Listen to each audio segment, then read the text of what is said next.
Nigeria's hurdling queen and history maker Tobi Amusan has reportedly been spotted training with legendary Jamaican coach Glenn Mills, with hopes of reviving her career. According to speculations in Jamaica, the sprint hurdler is taking instructions from Coach Mills. This isn't an affirmation yet on whether she has permanently moved under his guidance or she is just in Jamaica for a training camp. As of the time of reporting this story, there is no release yet from the parties involved to ascertain the true situation. Nevertheless, Glenn Mills is a world-renowned coach who has discovered and nurtured several iconic sprinters to record-breaking times and world-dominating performances. Most notable names include Usain Bolt and Johan Blake, currently the top two fastest men in history. So taking instruction or training with him can spur her to more greatness, as she's just getting to the peak of her career and still have more to offer in the sport.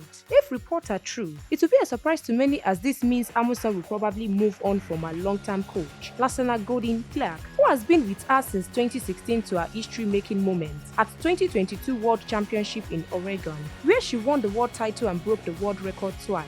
Coach Lasana tutored Tobi Amusan to win the 2022 world title and set the world record. Unfortunately, since her iconic feat, the 27-year-old has faced several challenges, highlighted by having a missing test doping case battle with the Athletics Integrity Unit (AIU) and the World Athletics, despite finally being cleared by the Court of Arbitration of Sports (CAS) as not guilty. Amusan has struggled to reach her peak form. First, not medaling at the 2023 World Championship in Budapest, and the big dagger of not qualifying for the final at the Paris Olympic Games, the first time since 2016 she failed to make a global championship final. The three-time Diamond League champion has been tipped as one of the top athletes to make major comebacks next season. But with the alleged development, only time will tell if it ends up being for the best.